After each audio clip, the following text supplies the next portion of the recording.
21 लोगों की बेकसूरों की बलि लेने के लिए जिम्मेदार। बेसमेंट को यूज कर रहे थे, तो मैं ये कह सकता हूँ every rule has been violated in this building.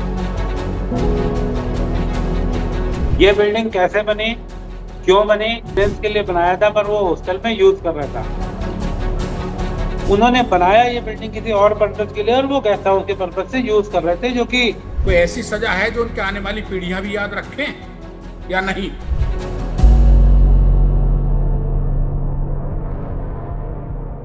नमस्कार, मैं हूं नई दिल्ली से स्टेट में हिंदी के लिए संजीव चौहान, और हमारे खास कार्यक्रम में आज विशेष मेहमान हैं अतुल गर्ग साहब।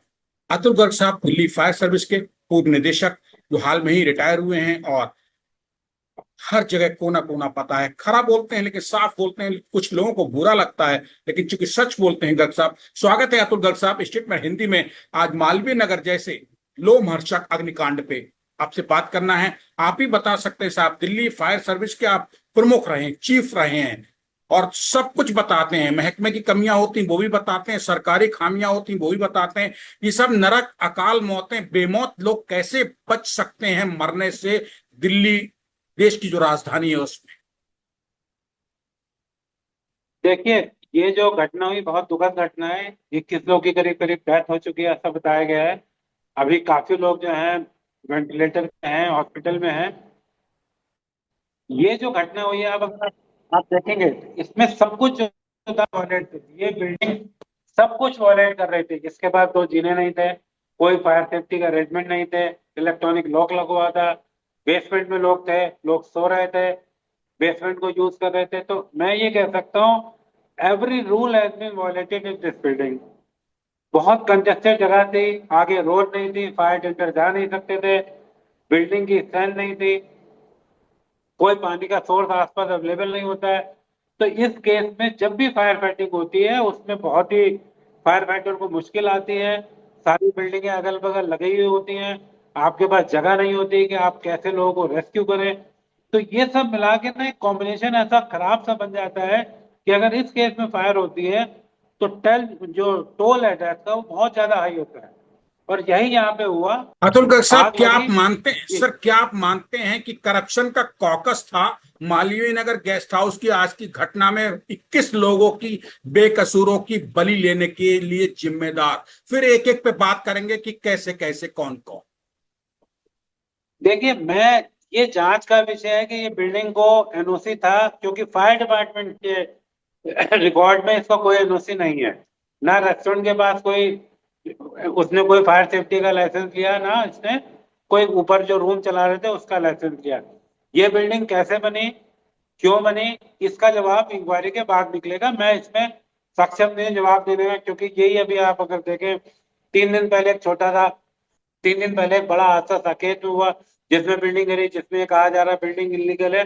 और मुझे लगता है उसी टाइप की ये भी बिल्डिंग थी, जिसको कि उसने रेजिडेंस के लिए बनाया था, पर वो हॉस्टल में यूज कर रहा था। जी गर्ग साहब, अतुल गर्ग साहब, ये बिल्डिंग जो है आप बता रहे थे। हाँ, तो ये जो बिल्डिंग थी, मुझे ये लगता है क्योंकि इसमें एक ही जीना था, ये गेस्ट हाउस के लिए बिल्डिंग यूज नहीं हो सकती है, कोई इसको नहीं अलाउ कर सकता, क्योंकि सिंगल जीने में बिल्डिंग यूज हो रही थी। मुझे ये लगता है कि ये जो इसके ओनर थे या जो भी इसके मालिक थे, उन्होंने बनाया ये बिल्डिंग किसी और पर्पज के लिए, और वो गेस्ट हाउस के पर्पज से यूज कर रहे थे, जो कि टोटली जो है फॉल्ट है, गलत है, इलीगल है। और इसीलिए इतने जो है लोगों की जाने गई। आप ये देखिए, इसमें बाहर के, विदेश के बहुत सारे भाई बंधु आए हुए थे जो अनजान थे जगह, उसमें वो ठहरे हुए थे, उनको टोपोग्राफी भी ठीक से नहीं पता हो, जीना भी नहीं पता हो। तो ये तो जो बिल्डिंग ओनर है, जिसने इस बिल्डिंग को इस काम के लिए यूज किया, उसको इस बात का ध्यान रखना है कि मेरे यहाँ बाहर से गेस्ट आएंगे, होटल के तरह यूज कर लेंगे, इसमें सारे सुख, सारे साधन, फायर सेफ्टी के अरेंजमेंट होने चाहिए। लाइसेंस लेना एक अलग बात है, लाइसेंस लेना एक अलग बात है कि आपने एनओसी नहीं लिया, बट एज ए सिटीजन आपको जो है फायर सेफ्टी अरेंजमेंट तो प्रोवाइड करने ही चाहिए थे, एट एनी कॉस्ट। वो भी नहीं हुए। मैं दर्शकों को बताना चाहूंगा, हमारे साथ जुड़े हुए हैं अतुल गर्ग साहब, जो कि दिल्ली फायर सर्विस के चीफ रहे हैं पूर्व। और जब दिल्ली में नई दिल्ली में प्रयागराज के टाइम पे भगदड़ मची थी, उस टाइम भी आप दिल्ली फायर सर्विस के चीफ थे, अगर मैं अतुल गर्ग साहब गलत नहीं हूं। साहब, इसके 6 कमरों की अनुमति ली गई थी होटल को दिल्ली सरकार की ओर से, बेड एंड ब्रेकफास्ट कॉन्सेप्ट के तहत। और इसमें 25 कमरे बने मिले हैं और बेसमेंट में जो है इसके रेस्टोरेंट बना मिला है। तो ये तो साहब सीधे सीधे जिंदा आग के गोले पे ही बैठे हुए थे, क्या आप मानते हैं? और क्या जिस दिल्ली सरकार के डिपार्टमेंट ने बेड एंड ब्रेकफास्ट कॉन्सेप्ट के तहत इसको लाइसेंस जारी किया है, क्या उन अधिकारियों को जिन जिन के दस्तखत है उनके लिए कोई ऐसी सजा है जो उनके आने वाली पीढ़ियां भी याद रखें या नहीं? नहीं, मैं इसको दूसरी देखिए, मैं मेरी बिल्डिंग है, मैं ओनर हूँ। मैंने झूठ बोल के एक आपसे छह छह कमरों का लाइसेंस ले लिया, और उसके बाद मैंने कमरे बनाए और उनको यूज कर लिया बिना लाइसेंस के।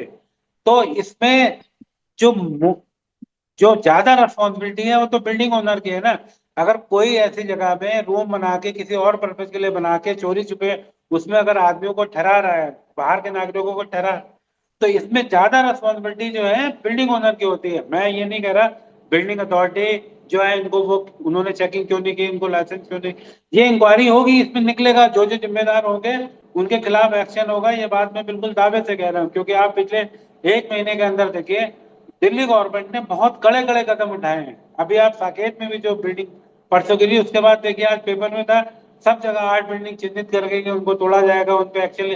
तो गवर्नमेंट अपनी तरफ से मुझे ऐसा लगता है कि इस केस में भी बहुत कड़ा कदम उठाएगी जिससे आगे की ऐसी घटनाएं ना हो, और मैं इस बात से बिल्कुल आश्वस्त हूँ। अतुल गर्ग साहब, सन 1990 से 2026 पूरे 36 साल हो गए दिल्ली में पत्रकारिता करते हुए आप लोग के बीच बैठे। क्राइम रिपोर्टिंग की वजह से फायर सर्विस ही हमारी आप लोग के बीच में रहना रहा है। आज तक मैंने किसी भी उपहार सिनेमा, एक छोड़ दीजिए उपहार सिनेमा चूंकि इतना हाईलाइटेड हो गया था वो कि उसमें जो कुछ हुआ मगर बहुत कुछ नहीं हुआ, ठीक।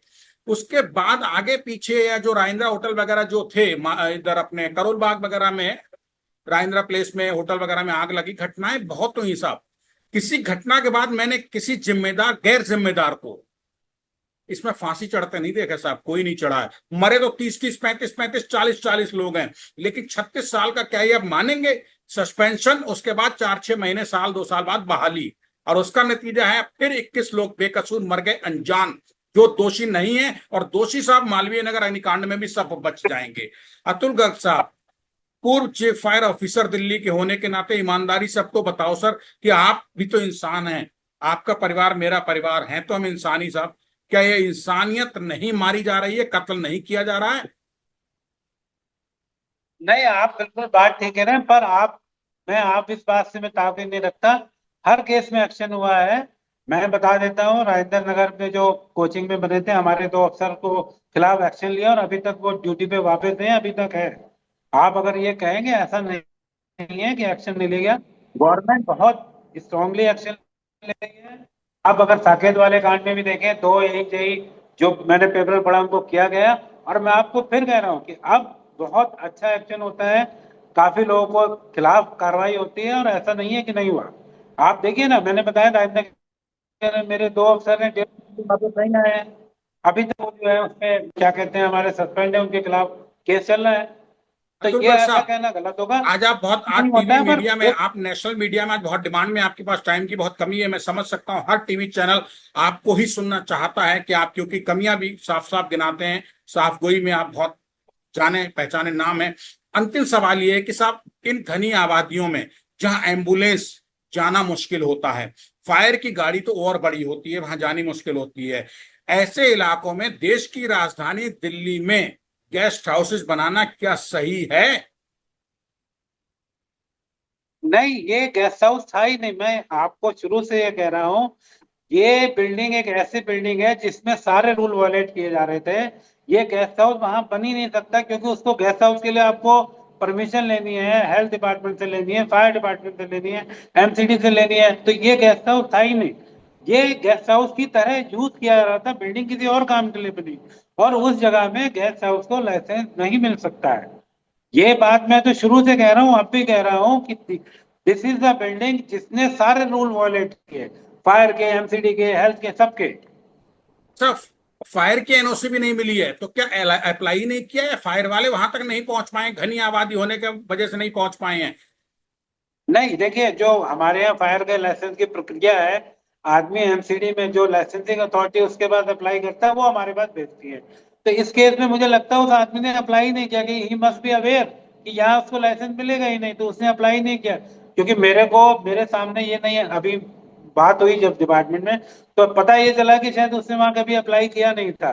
क्योंकि अप्लाई हमारे यहाँ डायरेक्ट नहीं होता, वो अप्लाई एमसीडी में करता है। एमसीडी से हमारे पास एप्लीकेशन फॉरवर्ड होती है, क्योंकि इस केस में, हर केस में लाइसेंस एमसीडी रहती है to run a guest house. Department उसको सिर्फ फायर सेफ्टी की रिकमेंडेशन देता है। तो एक पत्रकार होने के नाते और पुराना पत्रकार होने के नाते अतुल गर्ग साहब, आप दिल्ली के पूर्व चीफ फायर ऑफिसर निदेशक हैं, पूर्व। आप भले ही कहीं थोड़ा सा ना बोले, लेकिन हम तो बोल ही सकते हैं कि देश की राजधानी दिल्ली सबको कहती है आ जाओ, रोजी रोजगार देंगे। और उसके बाद इसी तरीके से मालवीय नगर के इलाके में चल रहे अवैध गेस्ट हाउसों में अकाल मौत भी देंगे। उसके बाद जांच होगी और सब दफन कर दी जाएंगी सरकारी फाइलों में। बहुत बहुत शुक्रिया इस स्टेटमेंट हिंदी के लिए संजीव चौहान से नई दिल्ली से बात करने के लिए। गर्ग साहब।